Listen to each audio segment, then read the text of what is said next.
오스 기니스가 쓴 책 소명이라는 책이 있습니다. 이 소명이라는 책 속에는 마틴 루터에 대한 종교개혁자 마틴 루터에 대한 이야기가 나오죠.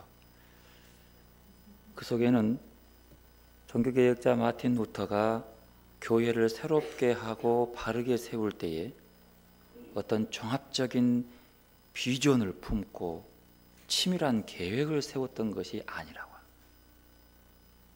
이렇게 해서 교회를 바꿔보자, 이런 비전을 품고 교회를 새롭게 하자, 이런 꿈을 꾸지 않았다는 것이죠.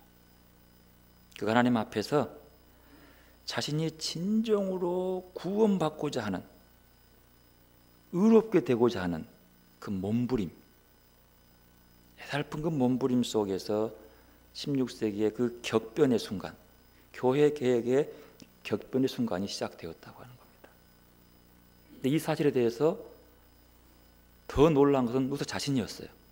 뭐 그럴 계획도 없었고, 뭐 교회를 바꿔서 새롭게 할 그런 마음도 추호도 없었고, 오직 하나님 앞에서 내 모습을 철저히 돌아보고 자기의 그 구원의 그 자기 모습을 바라보는데 그것이 결국 그렇게 바뀌어. 뭐 이렇게 세우고 뭐 힘을 잃은 것이 없었다는 거죠. 루터가 구원받고자 몸부림친 것은 모든 경건과 모든 선행과 고행과 의식이 하나님 앞에서 자기의 의로워지고자 하는 갈망을 채우지 못했기 때문입니다. 바로 이 갈등 때문에 그는 성경을 읽다가 하나님과의 올바른 관계는 우리가 얻어내는 것도 아니고 우리가 어떤 자격을 가지고 이루어진 것도 아니라는 사실을 깨닫게 됩니다. 아무리 우리가 선한 해결을 많이 한다 할지라도 그것을 통해서 하나님의 은총을 얻기에는 부족함이 있더라고 하는 거예요. 우리를 설계하고 우리를 세우시고 우리에게 목적을 주신 하나님만이 우리의 죄의 문제, 구원의 문제를 해결해 주시는 분이라는 것을 깨닫습니다. 바로 이 몸부림이 종교 계획을 이끈 거예요. 어떤 구조를 보고 하나님 앞에서 내 모습을 철저히 돌아보고 그 앞에서 의로워지기 위한 고민이 교회를 개혁하는, 그래서 그 물줄기가 지금 크게 이루어지고 있습니다. 루터는 이런 말을 합니다. 가장 확실한 것은 아버지와 어머니는 사도요, 감독이요, 제사장들이다. 왜냐하면 그들의 자녀들에게 복음을 익혀주기 때문이다. 누구든지 복음을 다른 사람에게 가르치는 사람은 사도요, 감독이다. 이 말이 기초에서 만인사제설이 등장한 겁니다. 만인제사장설이 여기서 나오는 거예요. 루터가 말하는 만인사제사장설은요, 그 제사장의 권위나 뭐 명예나 어떤 그 품위의 문제가 아니라 복음을 받아서 그 복음을 전하는 사람, 즉 하나님의 부르심에 순전히 응답하는 사람, 순종하는 사람, 주신 말씀을 있는 그대로 전하며 사는 사람이 사도고 예언자고 제사장이라는 말이죠. 이건 큰 교회에 충격을 주었습니다. 여기서 전하는 복음은 말로만 전하는 것이 아닙니다. 윽박질러 전하는 것이 아닙니다. 삶으로, 그 생의 향기로 전하는 것이 복음. 그가 바로 제사장이랍니다. 다시 말하면 나는 죽고 예수로 사는 삶으로서 그리스도로 충만함을 통해서 누군가에게 내 삶이 그리스도를 보여주는 삶,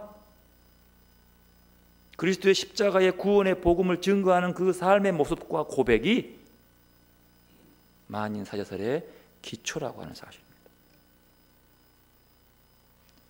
그리스도인이라면 누구나 다 그 첫 부르심의 장면이 있을 것입니다. 여기서 부르심, 소명이죠. 이 소명이란 무엇입니까? 소명은 우리가 예수님에 대해서 품었던 첫 번째 마음, 가장 순수하고 가장 강력한 마음이 소명입니다. 이 소명은 강한 내적 확신을 동반합니다. 그 확신으로 인해서 그 사람은 어떤 어려움을 이겨낼 수 있는, 그리고 마침내 승리하는 사람이 되는 것이죠. 오늘 이사야 6장의 말씀의 본문은 이사야 소명장이라고 합니다. 이사야라고 하는 이름의 뜻은요, 야훼는 구원이시다, 즉 하나님은 구원이다, 그런 뜻이에요.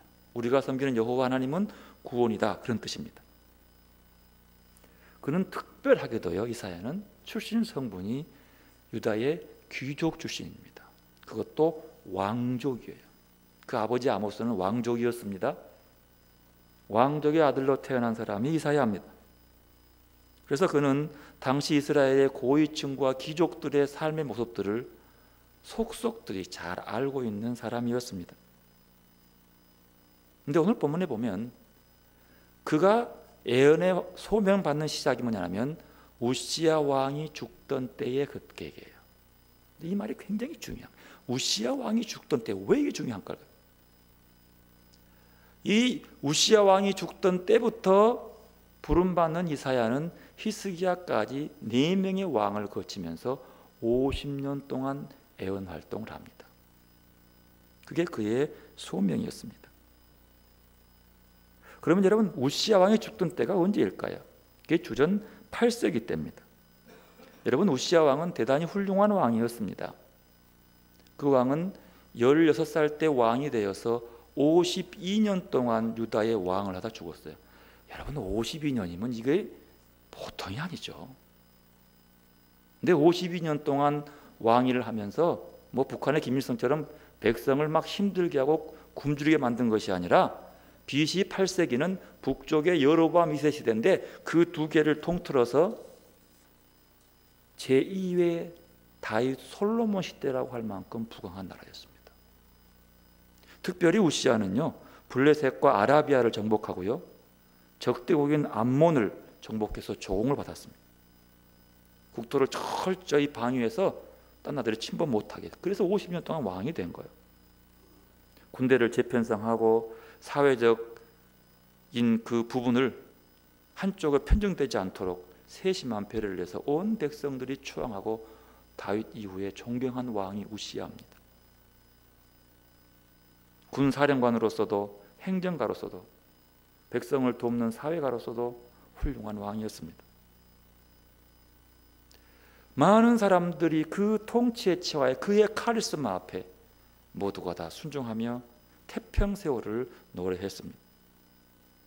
그런데 언젠가 이런 큰 경제적 부흥과 성장에는 꼭 하나 짚고 넘어가야 할 것들이 있는 거예요. 사람들의 마음이 그렇게 부강해지고 나면 좀 편해진 것이 아니라 어딘가 모르게 하나님을 저버린 경우들이 있어요. 우시야가 이렇게 훌륭한 52년 동안 왕이 된 사람이에요. 이렇게 훌륭한 왕인데 그 왕이 지적 중에 하나의 흠이 있습니다. 이게 뭐냐면 이제 오랜 기간 동안 왕을 하다 보니까 그 고백은 하나님께서 우리를 지켜준 거라는 믿음이 있었어요. 하나님의 축복을 믿었던 거예요. 급기야 우시야가 제사장만 할 수 있는 성전에 불을 붙이는 일을 하려고 하는 거예요. 성전에 불을 붙인다고 하는 것은 하나님의 그 빛의 모습을 등장시킨다는 거거든요. 그래서 그걸 준비한다는 소식을 들은 거죠. 그때 제사장 아사랴와 80명 제사장들이 가로막습니다. 왕이시여 아니 됩니다.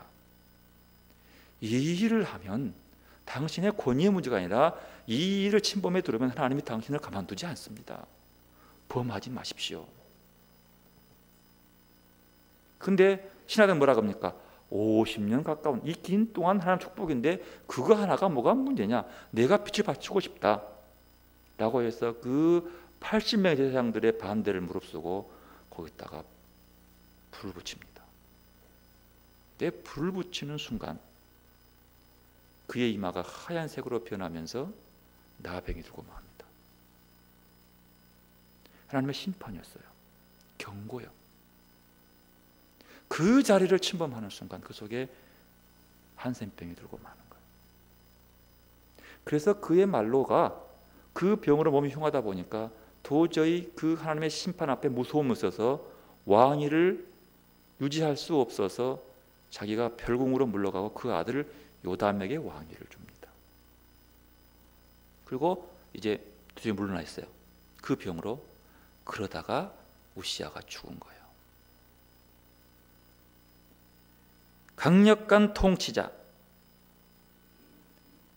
그가 사라지니까 국민들은 동요하기 시작했습니다. 허탈합니다. 젊은이들은 이사야도 마찬가지입니다. 저런 왕 밑에서 통치받고 저런 왕의 꿈을 함께 비전을 바라보고 자기의 인생의 모델이고 멘토였는데 죽어버린 거예요. 온 백성이 허탈해진 거예요. 그럴 수밖에 없었던 것은 그 아들 요담이 그 왕위를 물려받아서 그 아버지처럼 그런 힘이 없는 거예요. 그렇게 잘하지 못하는 거예요. 결국 내적인 동요와 혼란이 시작됩니다. 극도의 정신적 혼란에 빠져버립니다. 왜냐하면 당시 유다 백성은 우시야의 카리스마적인 통치에 의지하고 있었기 때문에, 그 카리스마를 의지했기 때문에 백성들이 이런 심리적 공황 상태에 빠져 있을 바로 그때에 이사야는 하나님의 말씀의 전달자로 부름받고 순종하는 겁니다. 또 하나의 관점을 보면 그 당시의 그 부강함 나라 속에서 사회 지도층들의 호화로운 모습을 아모스는 잘 보여주고 있습니다. 같은 시기거든요. 그들은 가난한 자를 억압하고 정의를 왜곡시켜서 자신들의 물질적 이익을 챙기고 부와 사치를 누렸습니다. 막강한 권력을 이용해서 자신의 이익을 챙기는 데 혈안이 되어 있었습니다. 그러나 율법에 근거한 이스라엘과 유다 공동체의 정의와 공의가 무너져 버렸어요. 그래 이사야 5장에 보면 이렇게 말합니다. 그들에게 정의를 바라셨더니 도리어 포악이요, 그들에게 공의를 바라셨더니 도리어 부르짖음 이루었도다. 이렇게 부역해 준 이유가 있었는데 그들이 못한 거지요. 더 나아가서 대외적으로는 아시리아 제국이 발현되면서 이스라엘과 유다의 전통적인 야훼 신앙, 하나님의 신앙이 위협받고 있었습니다. 대내적으로는 이방과 교류의 막대한 자본의 유입으로 부유층은 늘어나지만 가난한 자들과 억압받는 자들이 더욱더 늘어나는 빈익빈 부익부 현상이 눈에 띄게 보이기 시작합니다.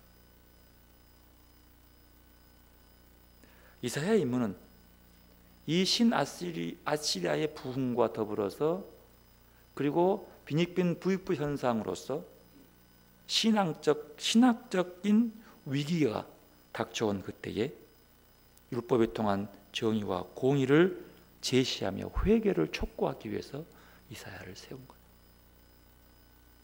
여러분, 정의와 공의가 무너지는 나라는 야훼 신앙이 위협받는 나라임을 알아야 합니다. 정의와 공의가 약해진 나라는, 부정이 심화되는 나라는 하나님의 신앙이, 하나님의 의가 사라지고 있다는 사실을 알아야 되는 거예요.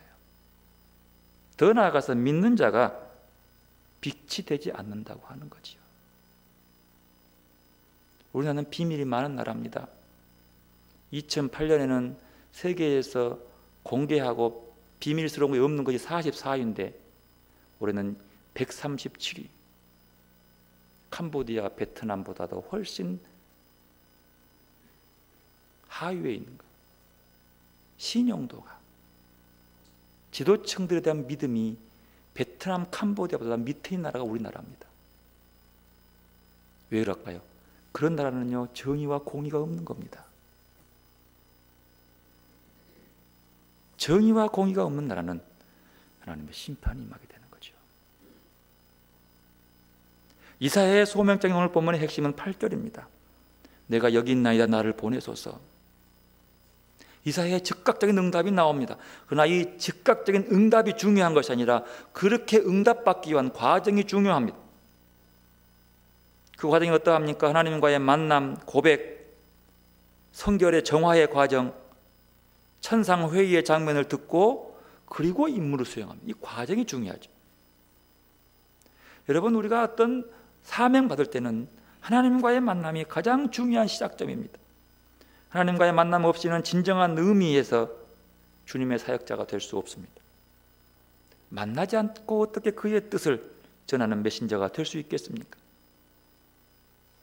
성경의 위대한 선배들은요, 하나님과 만남으로써 모든 문제를 해결했습니다. 만남을 통해서 인생의 문제와 비전의 문제가 해결되었습니다. 야곱이 그랬습니다. 아브라함이 그랬습니다. 모세가 그랬습니다. 사무엘도 그랬습니다. 욥도 그랬습니다. 이사야는 두려움에 떨리는 심정으로 보좌에 앉으신 야훼를 보았다고 말합니다. 하나님의 무엇을 보았습니까? 3절의 말씀 보십시오. 거룩을 보았습니다. 서로 불러 이르되 거룩하다 거룩하다 거룩하다 만군의 여호와여 그의 영광이 온 땅에 충만하도다. 거룩을 바라보면 그의 영광이 온 땅에 충만함을 보았다고 하는 사실입니다. 영광으로 가득한 하나님을 만난 이사야는 놀람과 두려움과 함께 제왕과 공포로 부르짖었습니다. 이것은 자신이 애언자로 부름받기에 부적격자임을 고백하는 겁니다. 5절 나오죠. 나는 입술이 부정한 사람이요. 6절에 보니까 그 부정한 입술을 먼저 천사가 와서 입에다가 숯불로 지져버린 정결례를 하는 거죠. 성전 제단에서 불을 가져다가 입술에 대고 입술의 부정함이 정결하게 되었다고 선언합니다. 여러분, 하나님의 일을 하기 위해서는 하나님의 사람에게 있어서 중요한 것은 죄의 고백과 죄사함 얻는 일이라고 하는 것을 얘기하고 있는 거죠. 죄사함이 없고 하나님을 만나지 않은 사람이 주의라는 것은 가짜입니다. 하나님을 만난 것으로 모든 것이 해결되는 것이 아니라 죄의 고백과 죄사함의 과정을 거쳐야 한다는 사실이에요. 죄를 그대로 짊어지고 주의를 하니까 자기 열심과 업적밖에 남지 않죠. 죄사함 마친 후에 비로소 하나님의 탄식 소리가 들려옵니다. 내가 누구를 보내며 누가 우리를 위하여 갈꼬? 백성을 향한 안타까움과 더불어서 유다 백성들의 정의와 공의 없는 것을 보면서 하나님의 탄식하면서 일할 사람을 부릅니다. 여러분, 이 부름은요, 한 개인을 위한 부름이 아니라 전체를 위한 부름입니다. 유다 땅에서 내가 누구를 보내고 누가 우리를 위해 일할꼬? 그 많은 사람 중에서 응답한 사람은 이사야뿐이었습니다. 내가 여기 있나이다. 나를 보내소서. 이 고백은 이사야의 이 수용은 본문의 절정이고 참 애언자의 헌신과 결단을 대표하고 있습니다. 이렇게 영광 중에 임하신 하나님으로부터 들려오는 자기 백성을 향한 탄식과 안타까움의 소리를 들을 수 있는 것은 바로 이사야의 죄의 문제가 해결되고 정결함이 있었기 때문이라는 사실을 놓치지 마시기 바랍니다. 하나님의 음성을 듣고 싶습니까? 정결해야 합니다. 하나님 앞에서 깨끗해야 합니다. 비워내야 합니다. 여러분, 그러면 순결이라는 게 뭘까요? 여러분, 순결은 외형적인 순결, 정절을 지키는 이런 순결을 의미하지 않습니다. 우리의 영적 순결이요, 여러분의 마음의 순결함이. 여러분, 순결이 뭘까요? 여러 가지 정의할 수 있습니다. 여러분, 순결이라고 하는 것은요, 피조물에 집착하지 않는 것을 순결이라고 합니다. 피조물에 집착하지 않는 것. 피조물에 집착하지 않으면 누구에 집착해야 됩니까? 하나님께 집착하는 거예요. 하나님 한 분만 바라보는 것이 순결인 거죠. 그것으로 채워지고 그 앞에 사는 것이 순결이라고 하는 거죠. 마태복음 5장 3절에 말합니다. 심령이 가난한 자는 복이 있나니 천국이 저희 것이며 라고 말씀합니다. 그러면 여기서 가난한 자란 누구일까요? 누가 가난한 자입니까? 여러분, 여기서 성경에서 말하는 가난한 자라고 하는 것은 부자라도 가난한 사람이 될 수 있고요, 진짜 경제적으로 가난한 사람도 부자가 될 수 있는 겁니다. 그러면 가난한 자가 누굴까요? 여기서 가난한 자는요, 내 가진 모든 것이 내 주인이 내가 아니라 하나님의 것임을 알고 인정하는 것이 가난한 자입니다. 다시 말합니다. 가난한 자란 이 모든 것이 내 것이 아니라 하나님의 것임을 깨닫고 고백하며 살아가는 것이 가난한 자라는 거예요. 눈에 보이는 부가 아니요, 내가 가진 모든 것, 더 나아가서 내 생명도 하나님의 것임을 고백하는 자가 가난한 자입니다. 그것을 온전히 믿고 사는 자. 그런데 이렇게 해서 하나님께로부터 말씀받아 전하라는 소명을 받아서 그 소명 받으면 얼마나 좋겠습니까? 그런데 여러분, 문제가 있습니다. 이 소명을 받는 자가 나아가서 어려움 당한 백성을 위로하고 도와주고 소명을 주라는 것이 아니라 그들의 재앙과 저주를 말하라고 하는 거예요. 하필이면 받은 소명이 재앙과 저주와 심판을 얘기하라고 하는 거예요. 이 말 속에서는요, 이사야가 앞으로 예언자로 살아가야 할 삶의 모습이 무엇인가를 보여주고 있습니다. 그의 삶은 영광과 칭찬을 받는 자리가 아니라 순환과 고통과 부끄러움의 삶이 될 것이라는 것을 예고하고 있습니다. 여러분, 누가 재앙과 저주를 하나님 말씀에 선포하는 사람을 전파한다는 것을 좋아할 사람 누가 있겠습니까? 그래, 소명이라는 것이 어려운 것입니다. 소명이라는 것이 그래서 어려운 것이에요. 인생의 목적은요, 누가 더 인기 있고 명성이 있는 자리에 올라가느냐에 있지 않습니다. 그리스도인으로서 인생의 목적은 내가 하나님이 원하시는 진정한 삶을 살아가느냐가 인생의 목적인 거예요. 하나님이 나를 이 땅에 보내신 목적을 제대로 이루며 사는 것이 목적이지, 더 인기를 누리고 더 명성을 누리는 것이 아니라는 거예요. 지금 우리의 현실은 살아가기 매우 어렵고 힘든 시기입니다. 희망도 없고 원칙도 질서도 없는 사회입니다.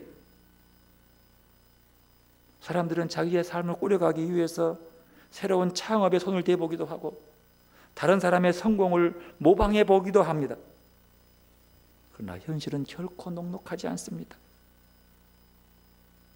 그래서 우리 시대의 심각한 문제는요, 또 심각한 문제는 사람다운 삶, 인간다움의 삶이 모두 정치적인 동기로 바꿔버린다고 하는 거예요. 남북한의 문제, 환경의 문제, 사회 질서의 문제, 경제, 교육, 의학, 문화, 종교, 심지어 메르스의 문제까지도 집안의 중요한 삶의 문제들이 그 진실한 심각한 동기가 되는 것이 아니라 정치 논리로 바뀌어서 다뤄지고 있다는 사실이에요. 이게 얼마나 심각한 문제인지 모릅니다. 그렇기 때문에 삶은 더욱더 힘들어지고 살고 싶지 않는 거예요. 오늘 우리의 현실은 권력과 특별히 연루되어 혜택을 받고 있는 사람들, 이미 많은 부를 축적해서 돈 쓰는 재미를 누리고 있는 소수를 제외하고는 이 땅에서 살고 싶은 마음을 가진 사람들이 별로 없다는 것이 일반적인 통념입니다. 여러분, 그러지 않습니까? 하루가 다르게 이 현실에 몸담고 살고 싶은 마음이 없어진다는 사람들이 많아집니다. 사실 정치 지도자라고 하는 것은요, 그들이 해야 할 중요한 일은 이 시대의 현실에서 살고 싶어 하는 사람들을 만들어내는 사람들이 정치가들이에요. 지도자들이 해야 할 일이 뭐냐면 그 공동체에 머물고 싶어 하도록 만들어 가야 되는 거예요. 만약에 그렇지 못하고 살고 싶지 않는 곳으로 만든다면 그 지도자들은 심각한 문제가 있는 거예요. 어디도 마찬가지예요. 그러나 여러분, 우리가 그런 공동체에 살든 아니면 이민을 가든 우리가 해결해야 할 문제는 하나님의 부르심입니다. 이 문제를 해결함 없이는 우리가 어디를 가든 선진국을 가든 어디를 가든 우리에게는 방황과 무미함과 갈등이 발생할 수밖에 없습니다.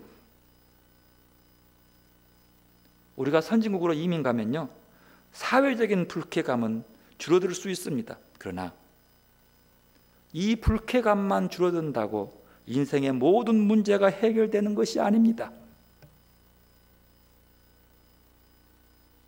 그러므로 중요한 것은 우리의 공동체와 사회가 아니라 하나님의 부르심 앞에 내가 서 있는 거예요. 그 목적을 아는 거죠. 사랑하는 성도 여러분, 여러분은 왜 예수를 믿습니까? 우리가 왜 신앙생활을 합니까? 왜 주일에 예배드리는 것이 소중을 여기십니까? 우리의 현실적인 삶을 지탱해주고 유지시키기 위한 힘을 얻기 위해서입니다. 그 힘이 우리의 삶의 목적과 의미를 알고 살아가게 합니다. 그런데 그 힘이 어디서 옵니까?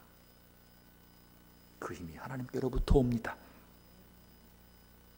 어설프고 모자란 정치가 사회적인 인심이 우리를 불편하고 불쾌하게 할지라도 사랑의 하나님을 만나면 예수 그리스도로 충만한 삶이 우리의 삶의 목적과 의미라면 우리는 이 땅에 살아있을 의미와 목적과 참된 희망을 가지고 나를 발견하며 살 수 있습니다. 오늘 우리 시대에는 자신의 삶과 현실을 전혀 다른 차원에서 긍정하고 받아들일 수 있는 그리스도인들이 필요합니다. 이 모양 이대로에 주저앉을 것이 아니라 전혀 다른 모습으로 하나님의 비전을 바라보면서 살아가는 그리스도인이 필요합니다. 그러한 그리스도인들이 하나님의 창조 사역에 참여해 갈 수 있고 하나님께서 이 땅을 새롭게 하는 일에 동참할 수 있다는 사실,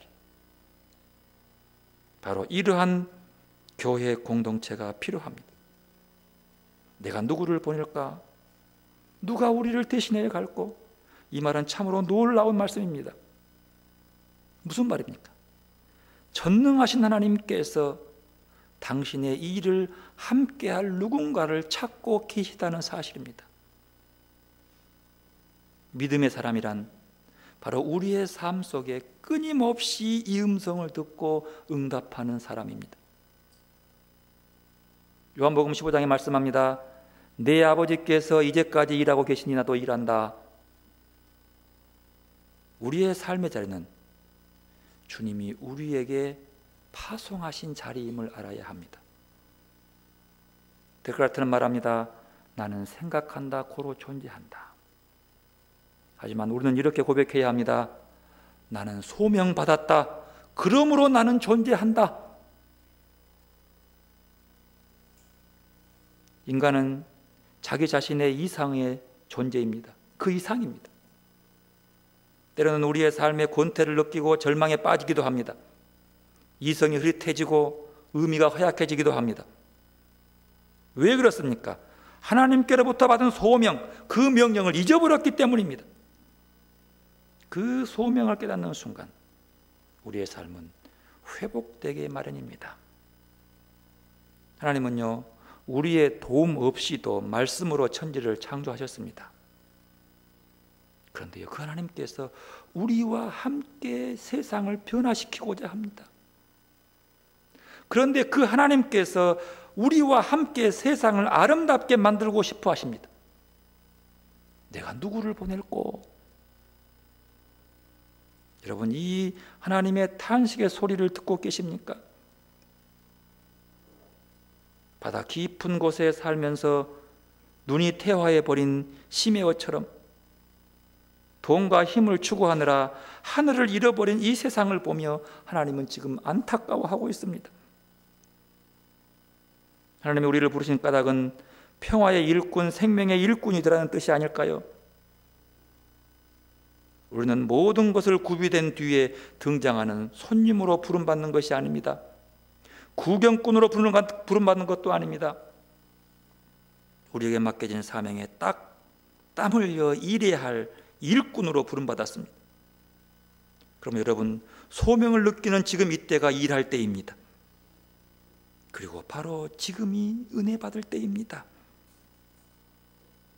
주님의 현존 앞에 있는 우리는 이제 세상에 나가 돈과 힘이 아니라 사랑과 이해와 배려와 환대의 마음만이 우리를 자유롭게 하고 행복하게 한다는 것을 우리의 몸으로 보여주어야 합니다. 절망한 사람들을 찾아가서 그가 얼마나 소중한 존재인지를 일깨워 주어야 합니다. 굶주려 죽어가는 사람들 곁에 다가가고 전쟁과 테러의 공포로 속에서 살아가는 사람들과 삶의 터전에서 내쫓긴 이들 곁에 다가가서 이웃이 되어 주어야 합니다. 예수님께서 우리에게 귀한 고귀한 선물 되셨듯이 우리도 누군가의 고귀한 선물이 되어 주어야 합니다. 그리고 나의 순결하고 가난한 삶이 누군가에게 그리스도를 보여줄 수 있어야 합니다.